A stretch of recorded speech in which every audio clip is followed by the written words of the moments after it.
ఈ వీడియో చూడండి ప్రజలారా. ఇది ఆర్టిఫిషియల్ ఇంటెలిజెన్స్ తయారు చేసి ఇచ్చినటువంటి వీడియో. తెలుగు దినపత్రికల మీద ఆర్టిఫిషియల్ ఇంటెలిజెన్స్ ఏం ఆలోచిస్తుందో ఒకసారి చూడండి. మనం రోజు పేపర్ తెరవగానే ఏం చూస్తాం? పెద్ద పెద్ద హెడింగ్స్, కొందరి ఫోటోలు. ఇంతకీ ఆ వార్తల వెనకసలు కదేంటి? ఆ కనిపించే ముఖాలు ఎవరివి? పదండి, ఈరోజు మన పత్రికల్లోని వార్తల పొరలు విడదీసి చూద్దాం. అసలు ఎవరి గొంతు వినిపిస్తుందో తెలుసుకుందాం. అవును, అసలు మనం రోజూ చదివే ఈ న్యూస్ పేపర్లు దేన్ని చూపిస్తున్నాయి? మన సమాజాన్ని ఉన్నది ఉన్నట్టుగా అద్దం పడుతున్నాయా? లేకపోతే కేవలం అధికారంలో ఉన్న కొద్దిమంది ప్రపంచాన్ని మాత్రమే మన కళ్ల ముందు ఉంచుతున్నాయా? ఇది చాలా ముఖ్యమైన ప్రశ్న. దీనికి సమాధానం వెతుకుదాం రండి. సరి, ఈ విషయాన్ని తేలిగ్గా అర్థం చేసుకోవడానికి ఒక సింపుల్ టెక్నిక్ వాడదాం. అదే న్యూస్ పిరమిడ్. ఈ పిరమిడ్ సహాయంతో వార్తల్ని ఎలా నిర్మిస్తున్నారో, అందులో ఎవరికి ఎంత ప్రాధాన్యత ఇస్తున్నారో చాలా స్పష్టంగా చూడొచ్చు. సో ముందుగా ఆ పిరమిడ్ పైకి వెళ్దాం. అంటే శిఖరాగ్రంలో ఎవరున్నారో రైట్. ఈ న్యూస్ పిరమిడ్లో టాప్లో అంటే శిఖరాగ్రంలో ఎవరున్నారు? వార్తల్లో సింహభాగం ఎవరికి దక్కుతోంది? ఒకసారి ఆలోచించండి. ఏ పేపర్ ఫ్రంట్ పేజీ చూసినా మనకు ఎక్కువగా ఏం కనిపిస్తుంది? అవే రాజకీయ నాయకుల ఫోటోలు, వాళ్ల ప్రకటనలు, ప్రభుత్వ నిర్ణయాలు. ఫలానా ఐపీఎస్ ఆఫీసర్ బదిలీ అయ్యారని, ప్రభుత్వం ఫలానా పాలసీ తెచ్చిందని. ఇలా మొత్తం వార్తలన్నీ వాళ్ల చుట్టూనే తిరుగుతున్నట్టనిపించట్లేదా? ఇప్పుడు ఈ నంబర్స్ చూడండి. షాకింగ్గా అనిపించొచ్చు.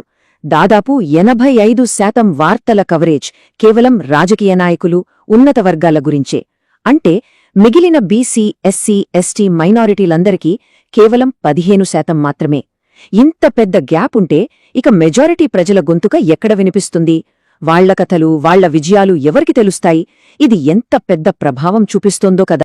సో వార్తల్లోని మెయిన్ క్యారెక్టర్స్ ఎవరంటే లిస్ట్ చాలా సింపుల్.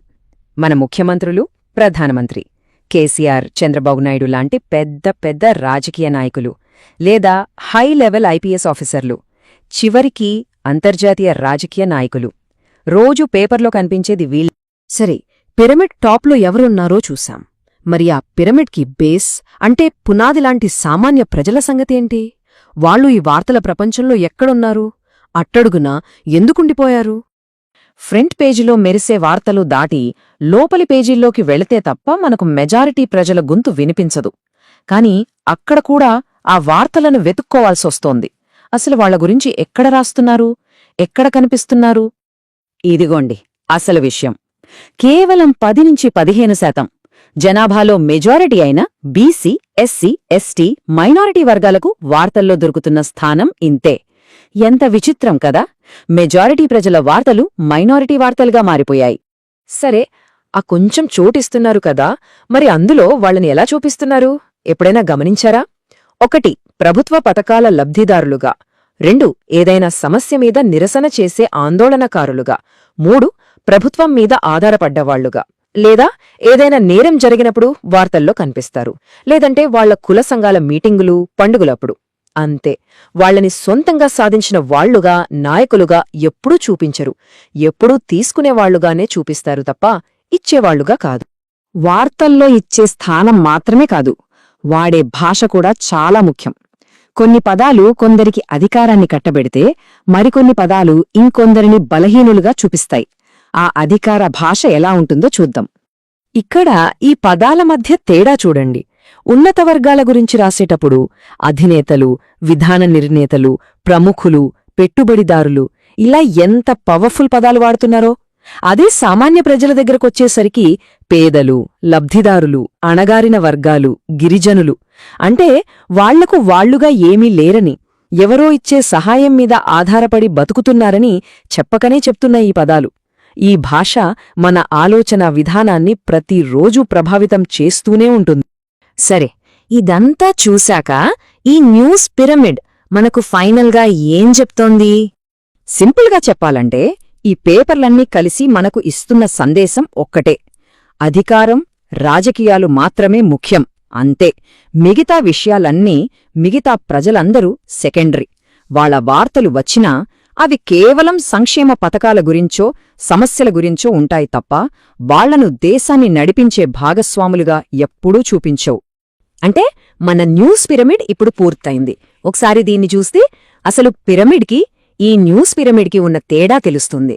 సాధారణంగా పిరమిడ్కి బేస్ చాలా పెద్దగా ఉంటుంది, అక్కడ ఎక్కువ మంది ప్రజలుంటారు, పైకి వెళ్లే కొద్దీ తక్కువ మందుంటారు. కాని మన వార్తల పిరమిడ్ తలకిందులుగా ఉంది. పైనున్న కొద్దిమందే మొత్తం స్థలాన్ని ఆక్రమించేశారు. కింద ఉండాల్సిన మెజారిటీ ప్రజలు మాత్రం ఎక్కడో అంచులకు పరిమితమైపోయారు. ఇదే మన మీడియాలో కనిపిస్తున్న చిత్రం.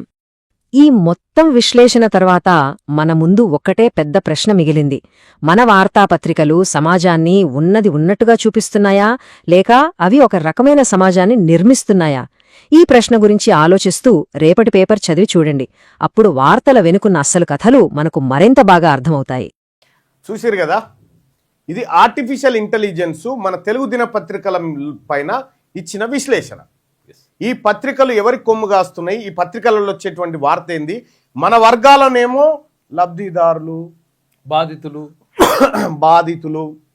అణగారిన వర్గాలు, ఆందోళనకారులు, నిరసనకారులు అనే పదాలేమో మనకు, వాళ్ళేమో పెట్టుబడిదారులు, అధినేతలు, అధిపతులు, ఇగో ఇట్లా చూసిరు కదా. పత్రికల దొంగ వేషాలన్నీ ఇవాళ ఆర్టిఫిషియల్ ఇంటెలిజెన్స్ బయట పెడతా ఉంది.